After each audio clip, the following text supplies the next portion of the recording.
Sindonologia em defesa da fé cristã. A exploração da face do sudário de Turim. Análise e estudo dos pólens ali encontrados. Aqui nós temos o artigo publicado por Gerhard Lucotti no periódico Archaeological Discovery, outubro de 2015. Em 2015, o acadêmico geneticista Gerhard Lucotti publicou um artigo sobre os pólens descobertos no sudário. Sua pesquisa teve como fonte primária os dados de dois outros acadêmicos que desenvolveram várias pesquisas sobre os vestígios microscópicos do sudário de Turim, Avino Randeni e Max Frey, sendo ambos especialistas em palinologia e botânica forense. Os dados científicos do Dr. Lucotti foi aprovado por revisores do periódico Archaeological Discovery.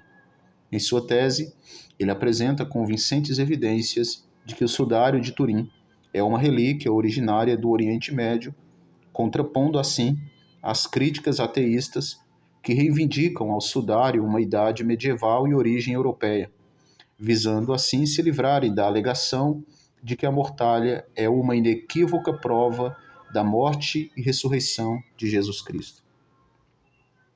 Temos aqui algumas imagens do artigo, né? Essas são algumas figuras de parte do artigo científico do geneticista francês que encontrou dois pólens no sudário, cuja localização geográfica e taxonômica só podem ser provenientes de regiões do Mar Vermelho, da Judéia e de regiões adjacentes. O fato de termos pólens no sudário de origem palestina é mais outra forte e convincente evidência de que o sudário foi confeccionado naquela região e que realmente ele possui 2.000 anos. Outras imagens aqui do artigo, né? Imagens de alta resolução microscópica. Estudamos por análises sem EDEX os pólens na face do sudário de Turim. Foram encontrados ali um total de 10 grãos de pólen. Foram fotografados, caracterizados e analisados. 3 deles, os pólens P6, P7 e P10, pertencem à serotonia silíqua, a alfarrobeira. Um deles, o pólen P1, pertence à Abanites aegyptiaca, a palmeira do deserto. E o outro pólen, o P9, pertencente a Cessis siliquastrum, a árvore da Judéia. Essas 3 plantas têm distribuição geográfica no Oriente Próximo. Isso é um indicativo de uma origem palestina do sudário de Turim.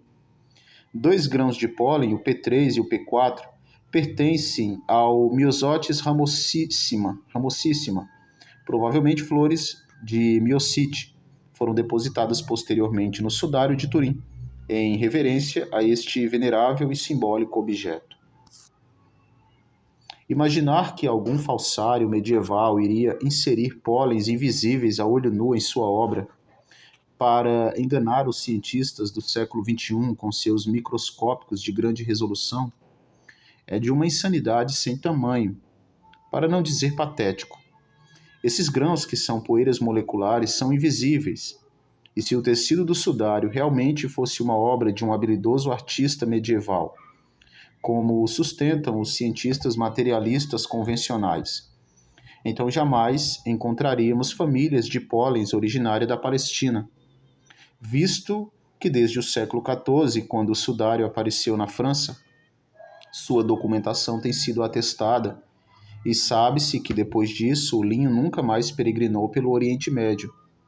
E como os céticos não podem cogitar uma data anterior ao século XIV, pois confiam cegamente na datação espúria feita em 1988, esses dados é mais um golpe irremediável para os mesmos, que não fazem a mínima ideia do porquê estas famílias de pólens estão incrustadas na trama do linho do sudário.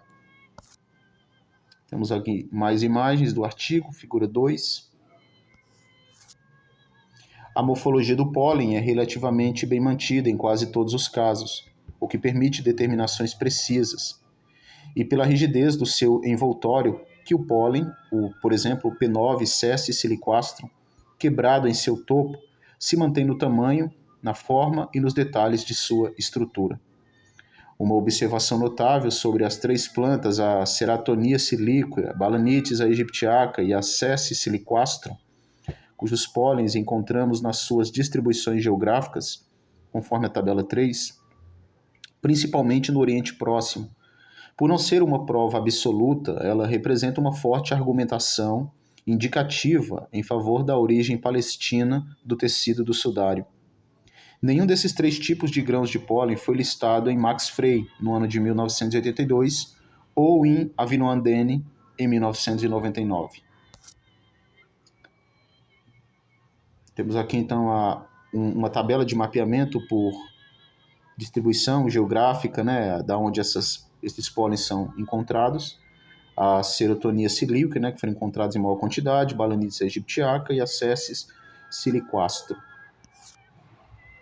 A figura 6 mostra a morfologia de um pólen só encontrado no período de outono na Judéia. Apresentamos aqui alguns resultados mostrando que o pólen P1, né, chamado Balanites aegyptiaca, está contaminado por subpartículas de silicato de alumina, ricas em ferro, e que o pólen P7, chamado Ceratonia siliqua, está coberto por subpartículas de gesso. Ambos os grãos de pólen também estão contaminados por sal. Esses 3 minerais são comumente encontrados nas partículas dos solos de zonas áridas e desérticas.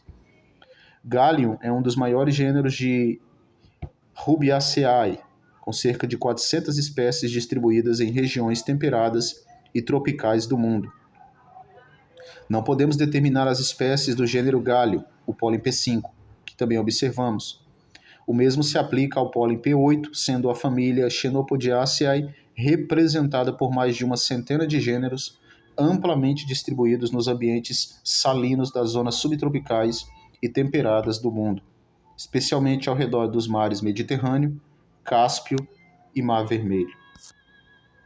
Então temos aqui o artigo publicado na revista Archaeological Discovery, volume 3, número 4, outubro de 2015.